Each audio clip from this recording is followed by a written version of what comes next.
Morning, praise Lord. Welcome to this video. இப்போவும் கத்தர் எனக்கு வேறு ஆகாரங்களை கொடுத்தாரு. நான் செய்த ஆகாரங்கள் வீணாகாமல் எளிமையான உணவாக இருந்தாலும் சாப்பிட கத்தர் கிருபை கொடுத்தார். அதற்காக நான் அவருக்கு நன்றி சொல்கிறேன்.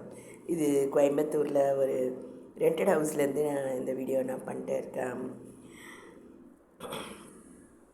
பலியையும் காணிக்கையும் நீர் விரும்பாமல் என் செவிகளை திறந்தீர். சர்வாங்க தகன பலியும் பாவ நிவாரண பலியையும் நீர் கேட்கவில்லை. என் தேவனே, உமக்கு பிரியமானதை செய்ய விரும்புகிறேன். உமது நியாயப்பிரமாணம் என் உள்ளத்திற்குள் இருக்கிறது என்று சொன்னேன். மகா சபையிலே நீதியை பிரசங்கித்தேன். என் உதடுகளை மூடேன். கர்த்தாவே, நீர் அதை அறிவீர் அப்படின்னு சொல்லிட்டு சங்கீதத்தில் சொல்லப்பட்டிருக்கு. அதாவது கர்த்தர் நம்முடைய செவிகளை திறந்து செவிகளிலே ஒரு விருத்த சேதனத்தை அவர் ஏற்படுத்துகிறாராம். இது எங்கள் சபையில் சொல்வாங்க. அப்படி இல்லைன்னா நம்ம மாம்சீகமாக சினிமா பாடல்கள் நம்மளை உலகத்துக்கு உள்ள இச்சைகளுக்குள்ள நம்மளை இழுத்து செல்லுமோ, அதே கர்த்தர் நம்முடைய செவிகளை விருத்த சேதனம் பண்ணி இருந்தால் அதே பாடல்கள் நமக்கு புத்தி புகட்டுவதாகவும் நம்ம ஊழியத்துக்கு கூட அவைகளை பயன்படுத்த கர்த்தர் உதவி செய்வார். அவருடைய வெளிச்சம் அது மேலே பிரகாசிக்கும் போது சாதாரண விஷயங்கள் கூட உயிர் பெறக்கூடிய கிருபையை அவர் தராரு.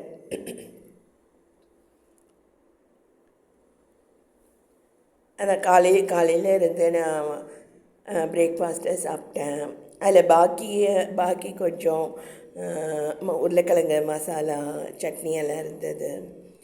மறுபடியும் நான் ஒரு மசாலா தோசையை பண்ணி நான் சாப்பிட முடிந்தது. ஸோ கர்த்தருடைய ராஜ்யத்தில் எதுவும் வேஸ்ட்டு ஆகிறது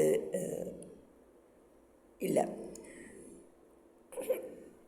இன்னொரு வசனம் இருக்குது, ஜல்லடையினால் சலித்து எடுக்கிறது போல என் ஜனங்களை நான் சலித்து எடுக்கிறேன். ஒரு கோதுமை மணி கூட கீழே விழுவதில்லை. அப்படி ஒன்று இருக்கேன். அதை நம்ம கோதுமை மணியாக இருக்கோமா பதராக இருக்கோமான்றது கர்த்தருடைய சமூகத்தில் நம்முடைய சிந்தனைகளை பொறுத்து அவர் நம்மளை ஜலித்து எடுப்பார். ஆனால் கோதுமை மணியாக இருந்தால் அவர் என்னை விடவே மாட்டார்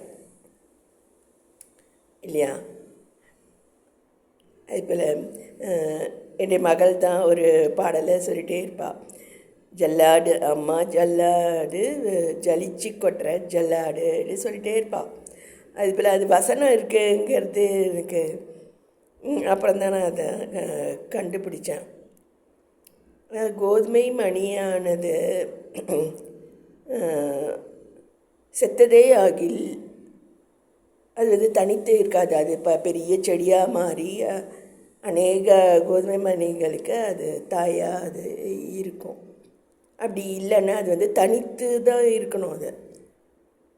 அதுபோல் கர்த்தர் என்னையும் சாட்சியாக அவருடைய ஜீவனை கொடுத்து சாட்சியாக வச்சிருப்பதற்காக நான் நன்றி சொல்கிறேன். இது கோயம்புத்தூரில் நிறைய குடும்பங்களை கர்த்தர் ரட்சிக்க விரும்புகிறாரு. நிறைய படிப்பாளிகளை கர்த்தர் ரட்சிக்க விரும்புகிறார் அப்படி சொல்லிட்டு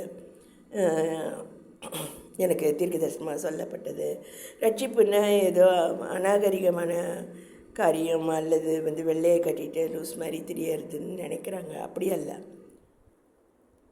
சாந்த குணம் உள்ளவர்கள் தான் பூமியை சுதந்திரித்து கொள்ள முடியும். கர்த்தருடைய ஆசீர்வாதங்கள் தான் நமக்கு ஐஸ்வர்யத்தை தரும். அதனுடைய அவர் வேதனையோ சாபத்தையோ அவர் கூட்ட மாட்டார். இன்னைக்கு சாட்சியாக நான் சொல்ல விரும்புகிறேன்.